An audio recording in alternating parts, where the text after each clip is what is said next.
Whether you're touching base, weighing in, or stepping up during hectic times, these expressions make your work English sound natural and professional. Hey everyone, welcome back to another English video with me, Catalin.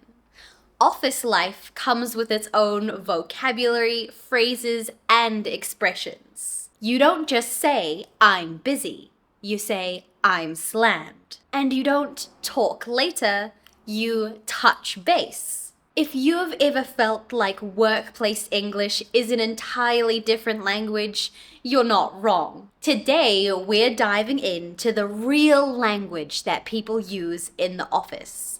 Idioms, slang, and phrasal verbs.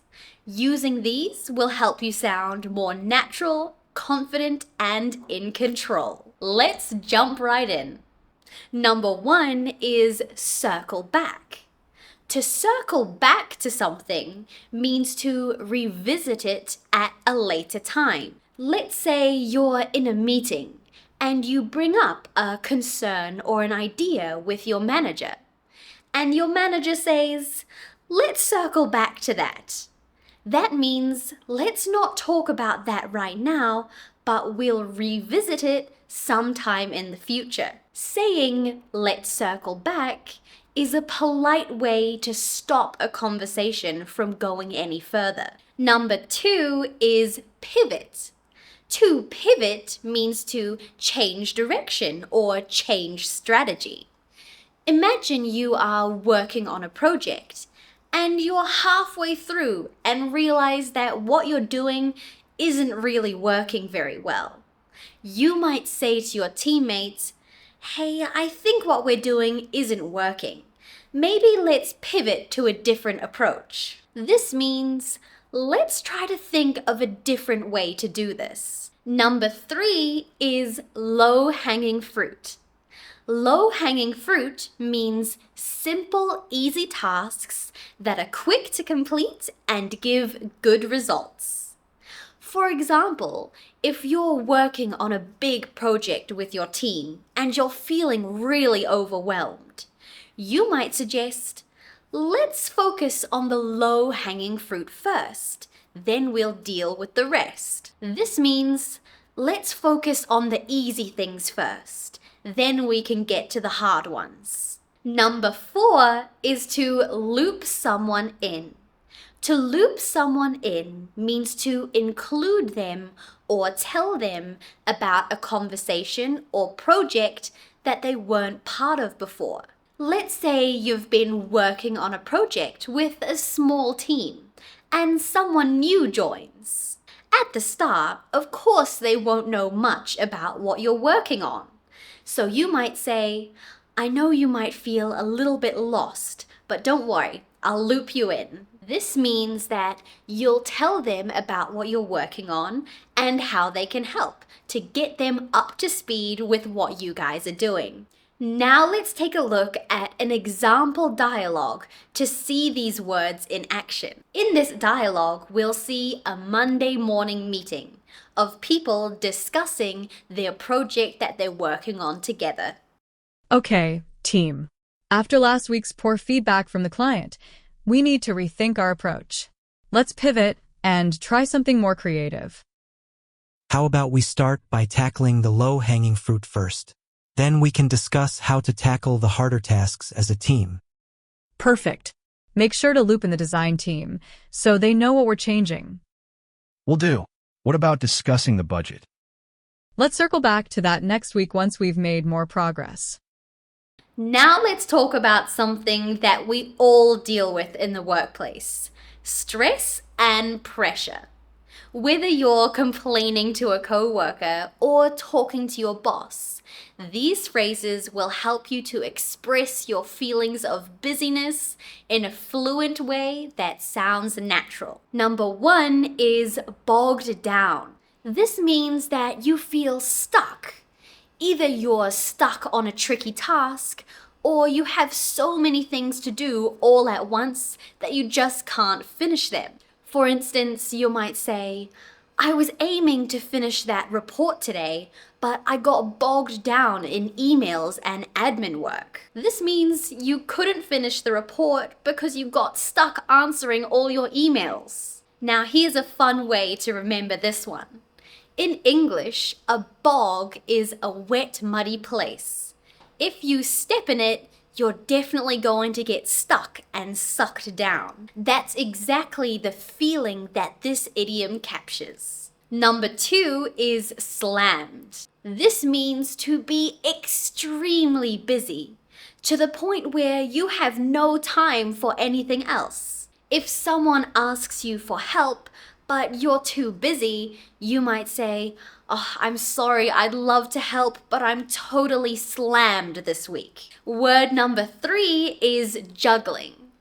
Juggling in English can mean what the clowns do, throwing many different balls at once. But in the workplace, it actually has a similar meaning. Juggling means to try to manage many different projects or responsibilities all at the same time. You're trying to do lots of different things all at once. For instance, you could say, "I'm juggling 3 different projects and training the new hire this week. I've really got a lot to do." And last one, number 4, is running on fumes. If you're running on fumes, that means you're feeling exhausted with barely any energy left. Imagine you've been working late all week and someone asks how you're doing. You could say, "Honestly, I'm running on fumes." Now let's see another dialogue of 2 co-workers on their coffee break, talking about how busy their work has been recently. "I'm totally slammed. I've been juggling client calls, onboarding, and trying to prep for tomorrow's pitch." Same here. I've been bogged down in revisions all morning. Every time I finish one thing, 2 more pop up. "Yeah, I'm exhausted. I stayed late last night catching up and now I'm just running on fumes." You need a break. This week's been intense. Now let's move to language of collaboration. Working together and as part of a team is something that we all need to do at work. So let's take a look at some phrases that you can use to keep things working smoothly. Number 1 is check in or touch base. These 2 phrases are often used interchangeably. That means they mean the same thing. These 2 phrases mean to briefly chat with a person, often to share updates or check on progress.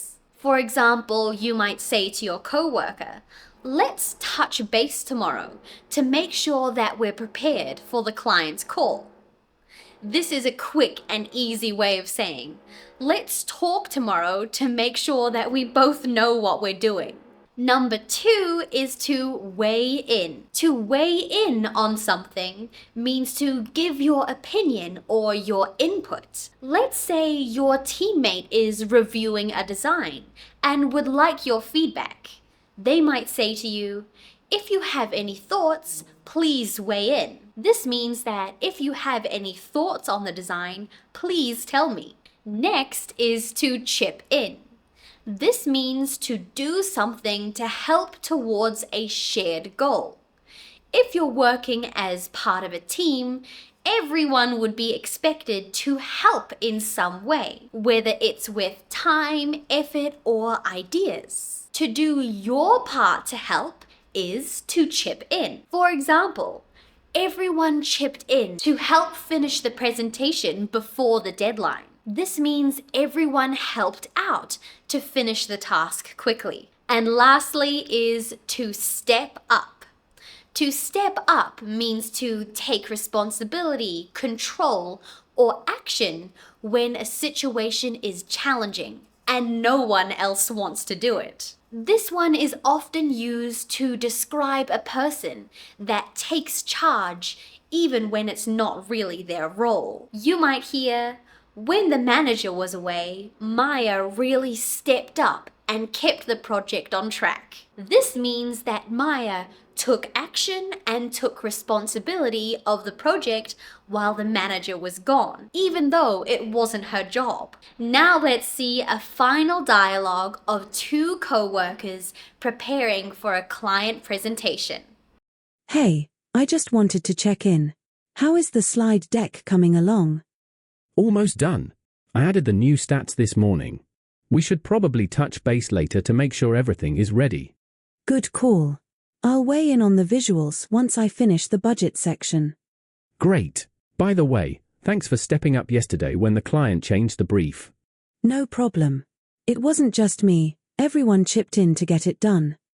So there you have it, a bunch of phrases to help you sound fluent, collaborative, and in sync with your work team. Now, if only every coworker was easy to deal with, right? In part 2 of my Workplace English series, we're going to dive into the spicier side of workplace English. The phrases you'll need for the office when things get tense, awkward, or just plain weird. So if you've ever worked with someone that makes everything a drama, never listens, or somehow disappears when there's actual work to do, you'll love the next episode. So hit that like and subscribe button so you don't miss the next one. Also, feel free to check out my socials and send me any questions you have there. Don't forget to drop your favorite phrase in the comments below, and I'll see you guys in the next video. Bye!